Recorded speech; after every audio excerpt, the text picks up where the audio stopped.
बहुत पब्लिक का सपोर्ट और दिख रहा है and we will wait for the result के लिए रुकते हैं और अगर ऊपर वाला चाहता है तो आप लोग सबका प्यार और जनता का प्यार जो सपोर्ट आप लोग ने दिया है उससे हम लोग देखते हैं। अभी तक तो आप 3 लाख वोट से लीडिंग कर रहे हैं, तो जीत पक्का समझो हम लोग।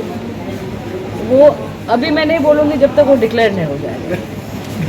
सो let it be declare and then we will all sit and will I love to congratulate all the public for their support and all the people, the BJP party, the Motha party, IPS, IPFT, all of them who have done hard work, बहुत मेहनत किया है, उसका फल के लिए आपको थोड़ा देर रुकना पड़ेगा, उसके बाद फिर मैम वेस्ट त्रिपुरा में भी BJP is doing good, so what is your message on that and on overall result? See, we are all one family, and one family we all need to work together and we all need to progress together.